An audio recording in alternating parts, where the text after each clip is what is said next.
મારો 2013 રિટાયર થઈ, 2014 થી 15 થી માગતી થઈ ગઈ.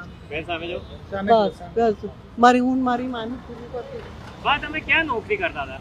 ગવર્મેન્ટમાં. ગવર્મેન્ટમાં કઈ જગ્યાએ? સ્કૂલમાં, નોકરીમાં.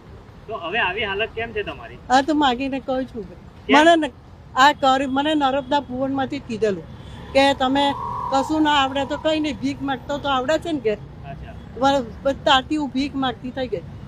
બેન તમે ગવર્મેન્ટમાં નોકરી કરો તો તમને પેન્શન નથી આવતી? ના, 2013 રિટાયર થઈ પણ એકે પૈસો મળ્યો નથી. કેમ, શું કારણ તમે કીધું? બરું પૈસો પહેલા પ્રોવિડન્ટ ફંડ જ કઈ કપાતું હતું. તમે ત્યાં રજૂઆત કરવા ગયા?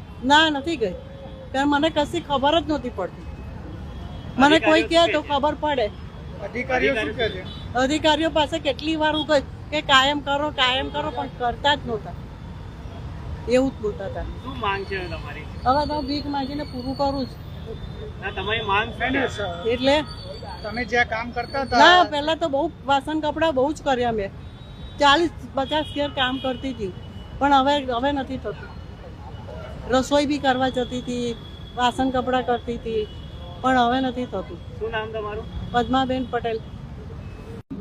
નગર પ્રાથમિક શિક્ષણ સમિતિના 570 કર્મચારી હડતાળ પર બેઠા છે અમને કાયમી કરવાના પ્રશ્ન અંગે. હવે એ જે કાયમી કરવાના પ્રશ્ન અંગેમાં એવું છે કે 570 કર્મચારી હતા, હાલ 105 કર્મચારી ફરજ બજાવી રહ્યા છે, અને જે નિવૃત્ત કર્મચારી થયા છે અને અવસાન થયા છે એ નિવૃત્ત કર્મચારીમાંના એક કર્મચારી અમારા જે લગભગ 12 વર્ષથી નિવૃત્ત થઈ ગયેલા છે, અને કોર્પોરેશન શિક્ષણ સમિતિ એને પેન્શન નહીં આપતા અમારા કર્મચારીને, ગવર્મેન્ટ કર્મચારીને 4 રસ્તા પર ભીખ માગીને એનું ઘર નિર્માણ કરવાનો દિવસો આવ્યા છે.